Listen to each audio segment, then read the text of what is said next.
Hello friends, જય શ્રી ગણેશ. બધાને સ્વાગત છે તમારું મારી ચેનલ ગુજરાતી કિચનમાં.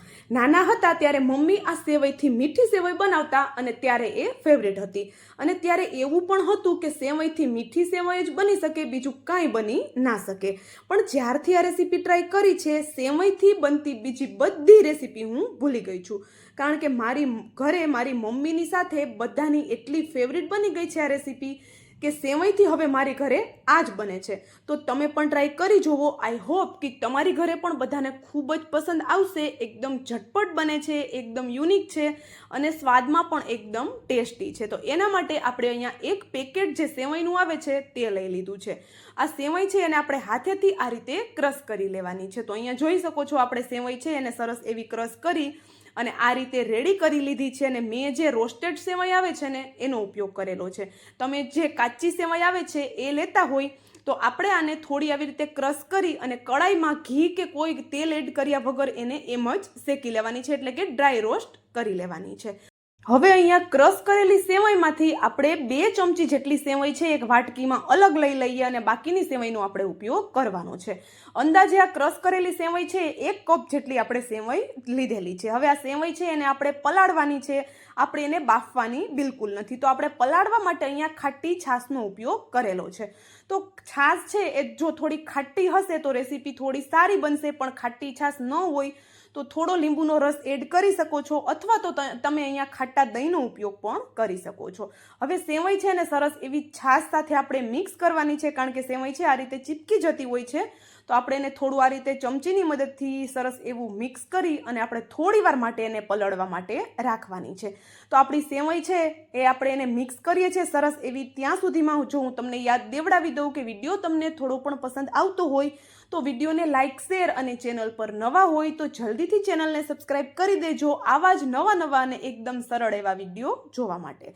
તો ચલો, સેવઈ છે એને આપણે પલળવા માટે રાખી દીધી અને ત્યાં સુધીમાં આપણે એક બીજી નાનકડી પ્રોસેસ કરવાની છે કે શાકભાજી કટ કરવાના છે તે કરી લઈએ. તો સેવઈ છે એને આપણે માત્ર શાકભાજી કટ કરીએ ત્યાં સુધી જ આપણે પલાળવાની છે, વધારે વાર પલાળી રાખવાની કોઈ જરૂર નથી.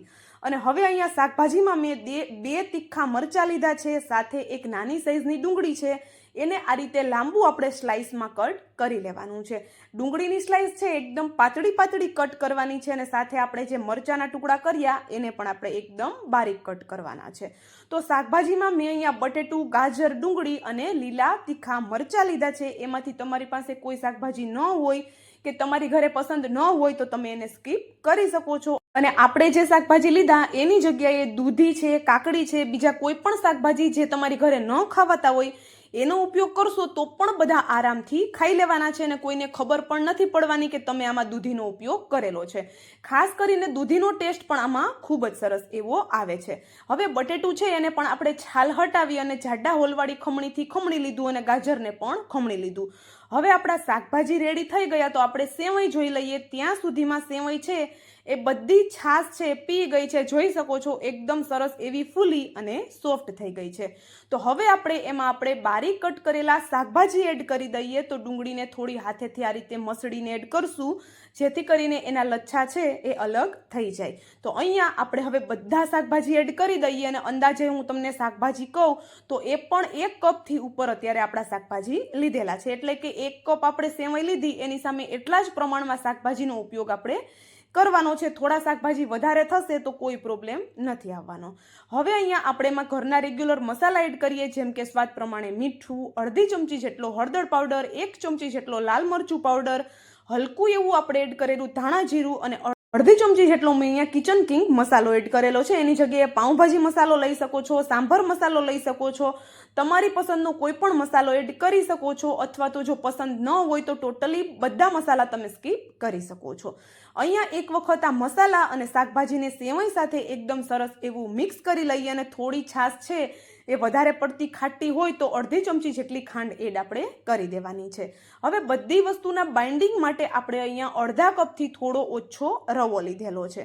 રવાનું પ્રમાણ છે એ ઓછું જ રાખવાનું છે. બસ બધી વસ્તુમાં બાઇન્ડિંગ આવી જાય એટલો જ રવાનો ઉપયોગ કરવાનો છે. એનાથી વધારે રવો આપણે બિલકુલ નથી લેવાનો, કારણ કે રવો જો વધારે એડ કરી દઈશું તો સેવઈનો જે ટેસ્ટ આવવો જોઈએ એ ટેસ્ટ નહીં આવે. હવે અહીંયા રવો એડ કર્યો એટલે હલકું એવું આપણે પાણી એડ કરી અને સરસ એવું આપણે એને મિક્સ કરવાનું છે. તો જો સેવઈ છે જલ્દીથી એનો ગાંઠો બંધાઈ જતો હોય છે, તો કોઈ ગાંઠો ન બંધાય એ રીતે સરસ એવું આપણે એને મિક્સ કરી લઈશું. જરૂર લાગે એટલું આપણે પાણી એડ કરતું જવાનું છે અને આપણે એને સરસ એવું મિક્સ કરતું જવાનું છે.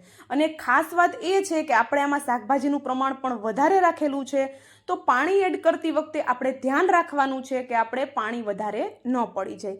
હવે અહીંયા 1 ચમચી ગરમ તેલમાં આપણે મોટી 1 થી 1.5 ચમચી જેટલી ચણાની દાળ લઈ લીધી. દાળને તેલમાં સરસ એવી શેકાઈ જાય ત્યાં સુધી થવા દેવાની છે. દાળનો કલર હલકો એવો ચેન્જ થાય એટલે આપણે એમાં બારીક કટ કરેલું લસણ એડ કરી દઈએ. જો તમે લસણ ન ખાતા હોય તો સ્કીપ કરી શકો છો, પણ લસણનો આ જે વઘાર બને છે ને એનાથી આપણા નાસ્તામાં 4 ચાંદ લાગી જવાના છે. હવે વઘારમાં જ થોડા લીલા ધાણા એડ કરી અને ગરમ ગરમ વઘાર છે એ આપણે બનાવેલા બેટરમાં રેડી દેવાનો છે. અને ખાસ એક વાત તો યાદ રાખજો કે બેટર છે એ પાતળું બિલકુલ ન થવું જોઈએ, કારણ કે બાઇન્ડિંગ માટે આપણે કોઈ વધારે લોટનો ઉપયોગ નથી કરેલો, બસ હલકું એવું જ આપણો આ નાસ્તો છે એમાં બાઇન્ડિંગ આપણે આપેલું છે, એટલા માટે પાણી છે એ વધારે ન થઈ જાય.